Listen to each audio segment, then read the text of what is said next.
Je vais parler au doyen des juges, je vais parler au procureur de la République et je vais parler au procureur général.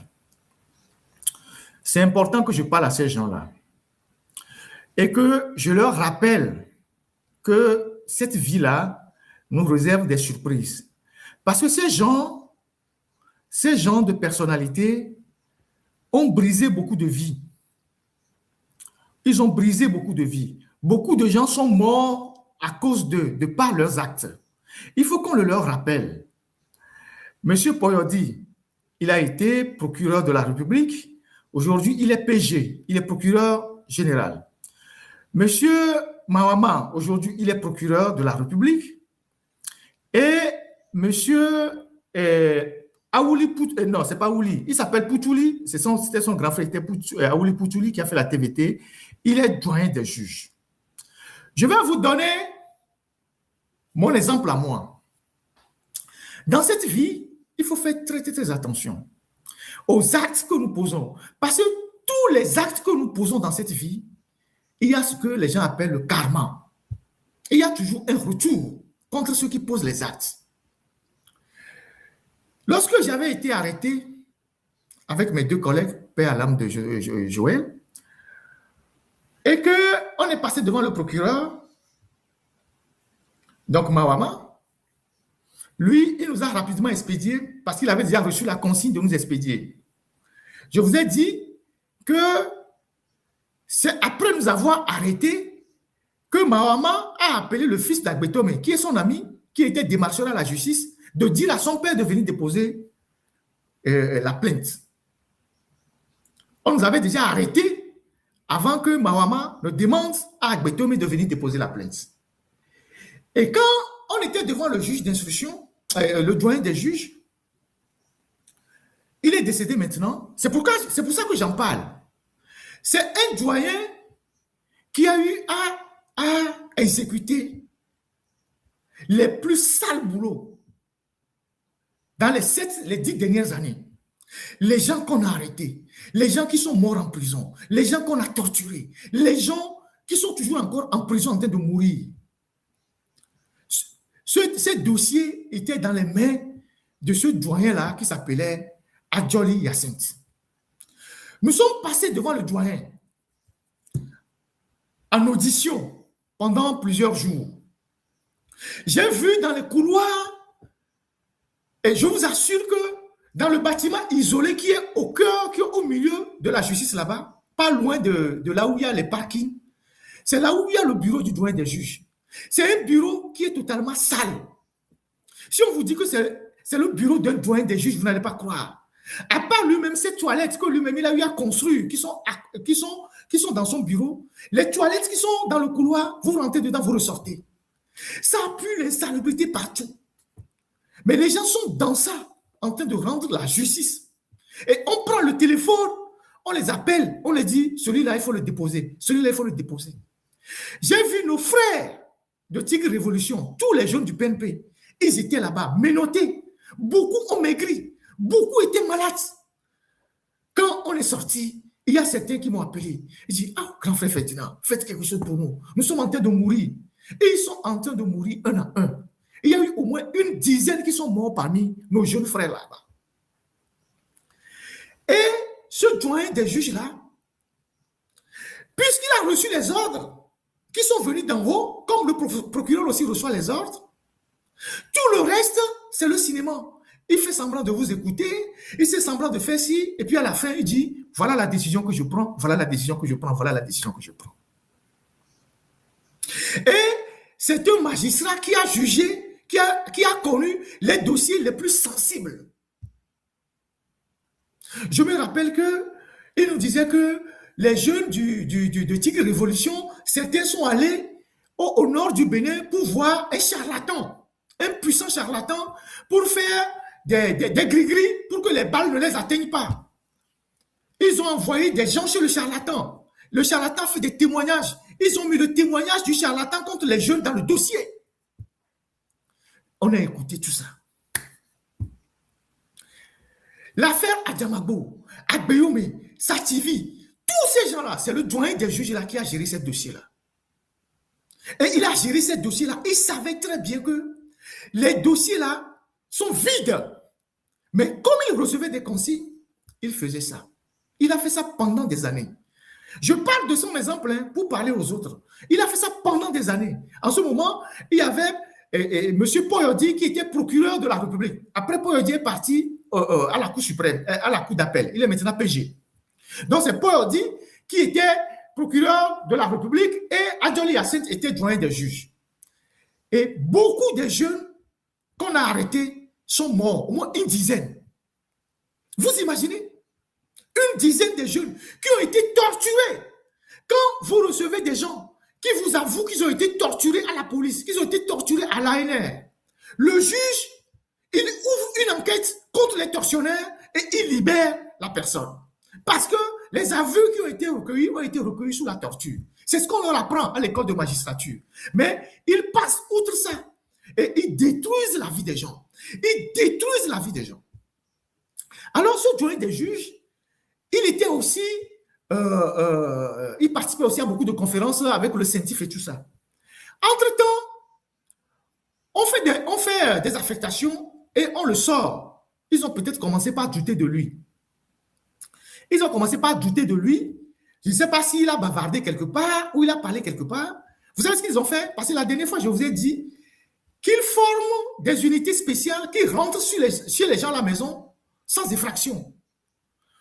Vous êtes à la maison, quelqu'un rentre sur vous à la maison sans effraction, dans votre chambre. Vous ne savez pas comment il a ouvert la porte. Ils ont déjà comme ça qu'ils ont formé à Lomé. C'est pour ça que vous voyez à Lomé là-bas ou au Togo, un matin, on apprend que quelqu'un il est mort dans sa chambre. Au Bobé, il est mort dans sa chambre. Ou bien, il est mort dans la douche.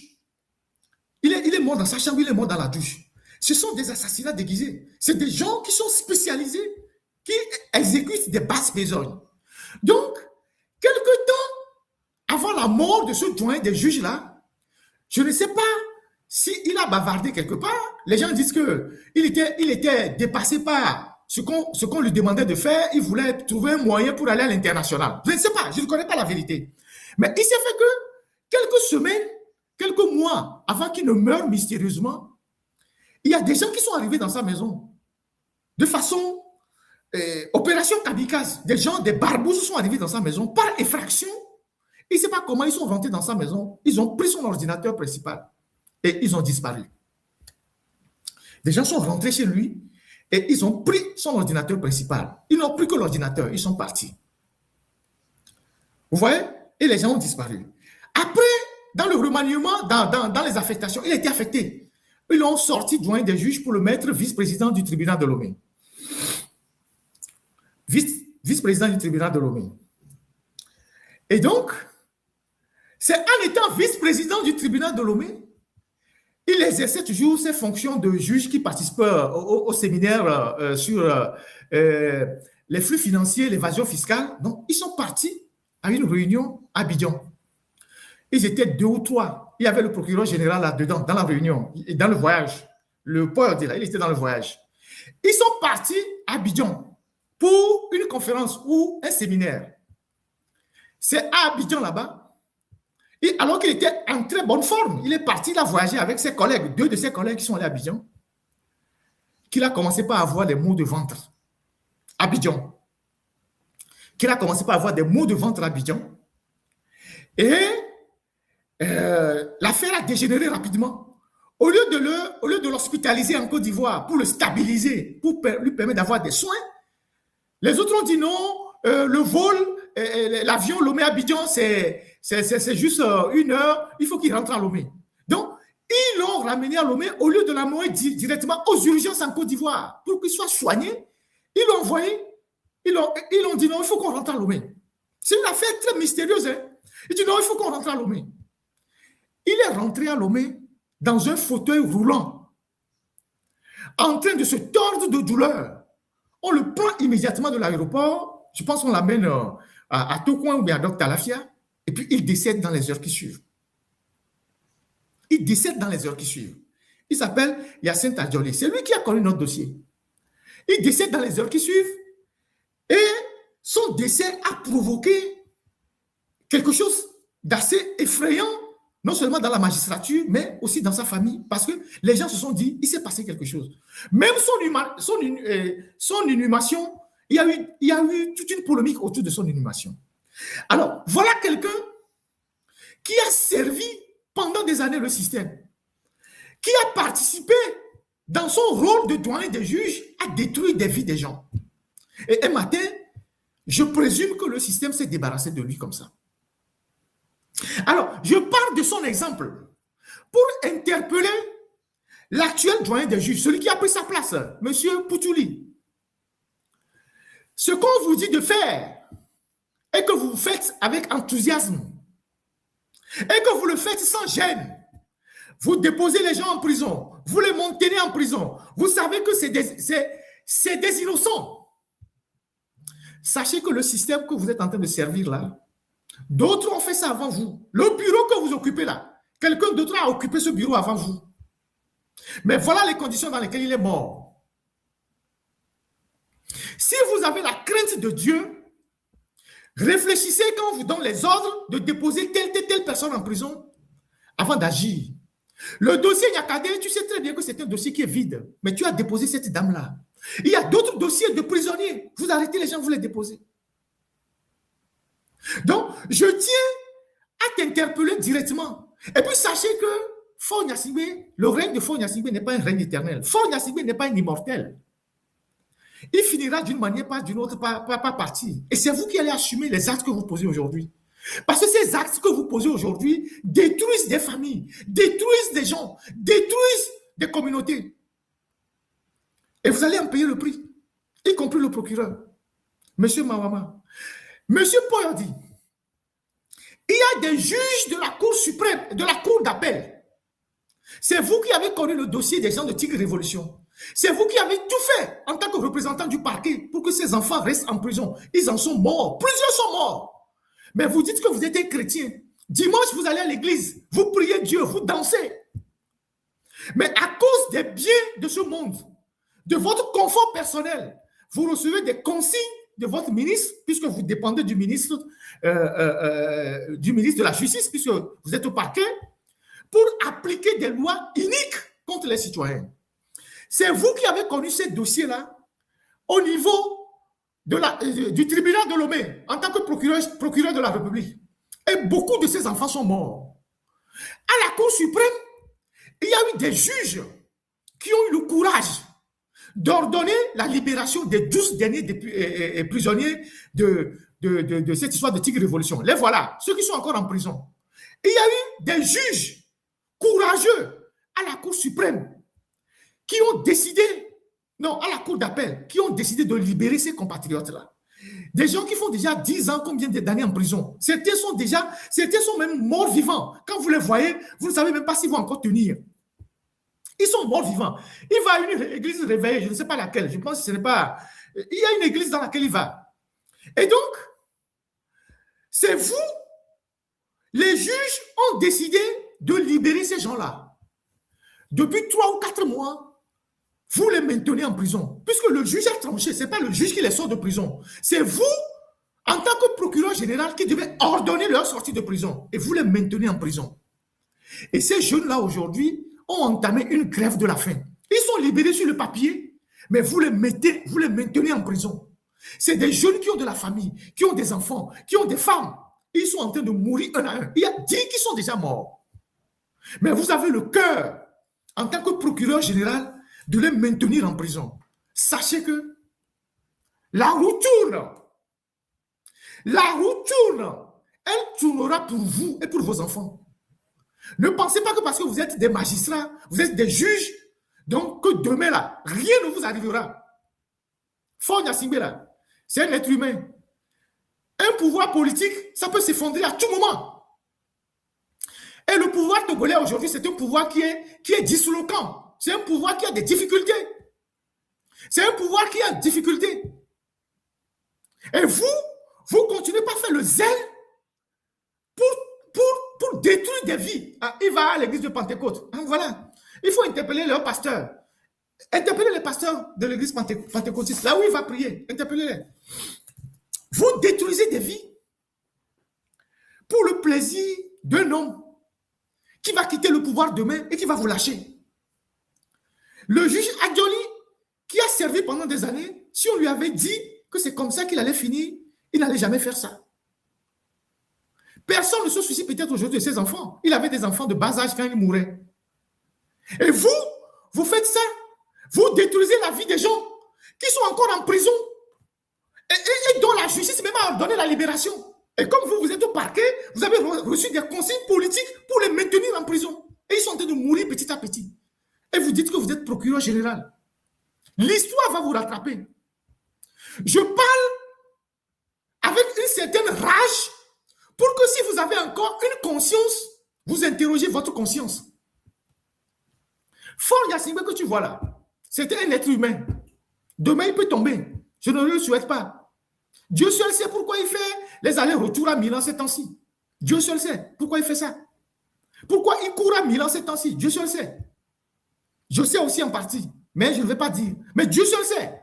Donc, ce que vous êtes en train de faire au Togo là, ça risque de vous rattraper. Vous, vos enfants et vos familles. Ne pensez pas que vous allez détruire la vie des gens et la vôtre ne sera pas détruite. Continuez pas à maintenir les innocents en prison. Continuez pas à prendre l'argent à gauche et à droite, recevoir des consignes pour maintenir les gens en prison. Les affections là, ils sont en prison parce qu'ils ont pris photo. Prendre une photo au Togo est devenu un délit. Une simple photo, c'est devenu un délit. Omolou est au SCRIC depuis 4 ou 5 ans, totalement malade, affaibli. Il a des infections partout. Son corps est en train de pourrir. Parce que avant qu'il ne vienne au Togo se faire arrêter, il avait subi une opération. Et cette opération qu'il a subie au niveau de la hanche, il n'a pas pu se soigner avant d'être arrêté. Et depuis, il a été infecté partout. Cette partie-là est en train de pourrir. Il n'a pas droit aux soins. Les Balais sont là-bas en train de torturer les gens. Vous avez vu les Américains, ils ont envoyé au Burkina quelqu'un qui était mêlé à un coup d'État au Burkina cette semaine. Ils ont annulé son séjour, ils l'ont renvoyé au Burkina parce que c'est un tortionnaire. Ils l'ont renvoyé au Burkina, aux États-Unis. C'est des choses qui vont arriver. Vous pensez que vous allez faire des bêtises, vous allez venir vous cacher quelque part. Ça n'arrivera pas. Et donc, Omolou est en train de mourir. Vous êtes là, vous le maintenez en prison. Vous êtes des humains. Et vous voulez qu'on reste comme ça pour vous regarder. Les 12 prisonniers, ils sont là-bas. Les Pachanya Singbe et leur club, ils sont là-bas. Madame Yakade, elle est là-bas, malade. Le doyen des juges s'en fout. Continuez pas à faire ce que vous êtes en train de faire. Vous allez voir comment l'histoire va vous rattraper.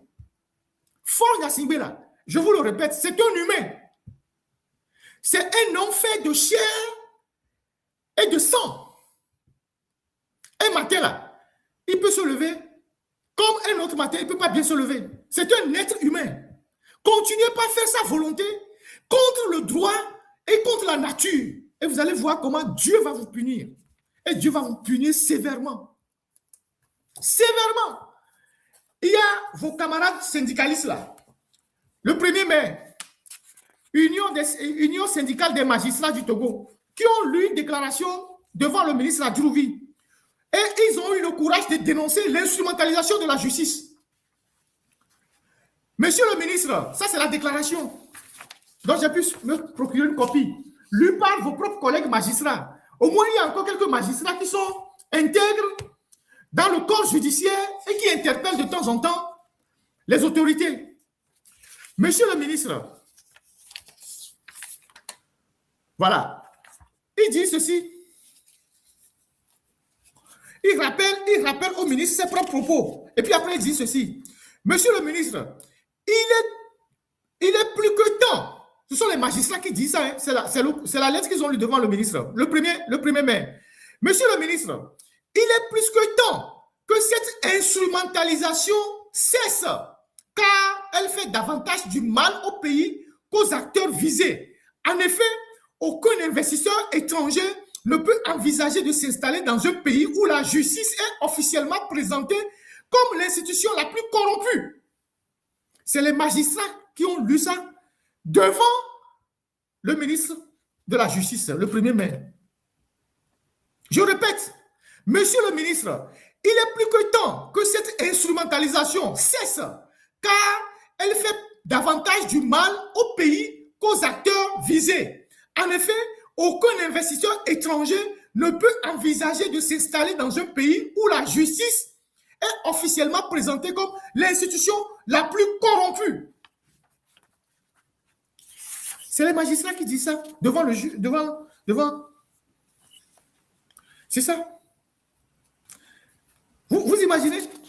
Quand c'est les magistrats même qui disent ce qui se passe. Et à la fin, ils disent ceci. Donc, le syndicat vous a présenté le 20 avril, ils ont présenté des vœux, ils ont présenté les doléances, et ils reviennent sur les doléances. Voilà ce qu'ils disent. Ford Yassibé nous a dit la dernière fois que les institutions, le cinquième mandat, c'est les institutions, ou bien l'indépendance plutôt, c'est les institutions. Et je vous ai dit qu'aucune institution ne fonctionne au Togo. Il n'y a pas d'institution qui fonctionne au Togo. C'est Ford Yassibé seul qui fonctionne. On reviendra sur la tribune de l'article de Tri-moi tout à l'heure. Aucune institution ne fonctionne au Togo. C'est Ford seul qui fonctionne. Voilà ce que les magistrats disent. Permettez-nous de vous soumettre les préoccupations importantes suivantes. La question du Conseil supérieur de la magistrature, qui est une institution très importante pour le système judiciaire. Donc, la question du Conseil supérieur de la magistrature, dont le mandat des membres a expiré depuis le mois d'août 2019. Donc, depuis août 2019, Ford Yassibé qui nous dit que l'indépendance, c'est la solidité des institutions.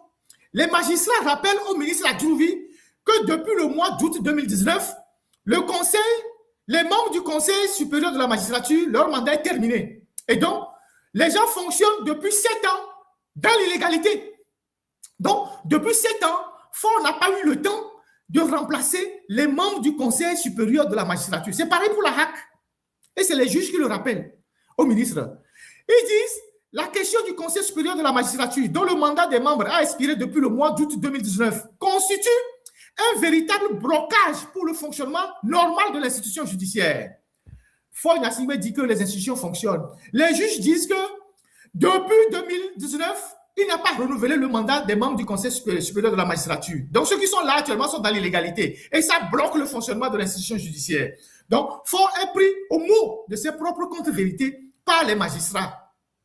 Il est temps, selon les magistrats, de procéder à la réforme de cette institution par l'adoption urgente d'un nouveau texte organique afin de renforcer ses prérogatives et d'en assurer le renouvellement. C'est les magistrats qui disent ça. La Cour suprême, bientôt Cour de cassation, Ford dit qu'il y a les institutions. Les institutions sont logées dans un bureau. Les institutions sont logées dans des bâtiments publics.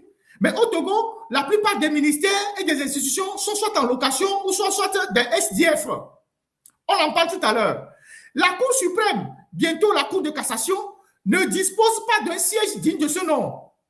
Elle continue d'occuper les locaux du ministère de la Sécurité. Il est impératif de concrétiser le projet de construction du siège de la Cour suprême. C'est le magistrat qui rappelle à Ford Yassibé, qui est le premier magistrat du pays, que la Cour suprême n'a pas de siège et que la Cour suprême clandote au ministère de la Sécurité et qu'il est temps de construire un siège à la Cour suprême. Si on ramassait les billets d'avion des 13 ministres qui sont allés au Kirghizistan, on a déjà mis les fondations pour construire la Cour suprême. Après, on va monter le reste. Et c'est les ministères, et c'est les juges qui disent ça. Ensuite, la Cour suprême, les juges qui sont là-bas sont déjà à la retraite. Le président de la Cour suprême, le président Yaya, il est à la retraite depuis 4 ans ou 5 ans. Non seulement il est à la retraite, il est fatigué. Le président Abdoulaye Yaya, il est fatigué. Actuellement, il n'arrive même plus à marcher, il ne vient pas au boulot. On amène les dossiers chez lui à la maison et il signe. Le président de la Cour suprême, il est fatigué. Il est à la retraite depuis 4 ans ou 5 ans, je ne sais plus. Il n'a plus ses capacités physiques. Il n'arrive plus à se déplacer. Il est alité.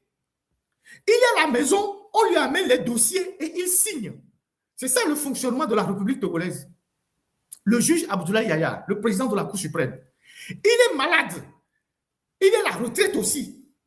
Et il n'arrive plus à marcher convenablement. Il a des problèmes de santé. Il est à la maison et c'est sur son lit et à la maison qu'on lui amène les dossiers, il signe. C'est ça la République. La République, c'est ça la République. Donc, vous imaginez ce qui se passe? Les magistrats continuent. La question du statut particulier des greffiers demeure également une préoccupation majeure qui appelle une attention soutenue et des mesures appropriées. Donc, les greffiers n'ont pas de statut. Les greffiers au Togo ont des problèmes avec leur statut. Et depuis, cette affaire n'a jamais été réglée.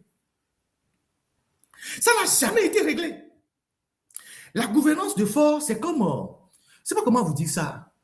Vous voyez les gens qui ont trouvé fatalement de l'argent un matin comme ça, qui lancent plusieurs chantiers et qui les abandonnent. Je vais construire tel bâtiment, je vais construire telle maison, je vais construire. Il commence à la fondation, il arrête ça. Il commence ça, il arrête ça. Là, le problème de statut des greffiers, là, ça fait plus de 10 ans qu'on en parle. Moi, je me rappelle qu'on a fait plusieurs articles sur cette histoire des greffiers. On aurait cru que c'est réglé depuis. Ce n'est pas réglé. Donc, les greffiers sont sans statut. Et c'est les juges qui rappellent ça au ministre. C'est le syndicat, comment ils appellent ce syndicat-là même? Union syndicale des magistrats du Togo. C'est le 1er mai, c'est leur courrier. Je peux mettre ça à votre disposition pour que vous voyez ce que les magistrats disent de la justice togolaise. Il y a encore quelques rares magistrats au Togo qui savent que la justice aujourd'hui est instrumentalisée et qui le rappellent au ministre de la Justice. Ils sont à féliciter ces magistrats qui ont lu ce document devant le ministre de la Justice pour dire qu'il y a beaucoup de choses qui se passent.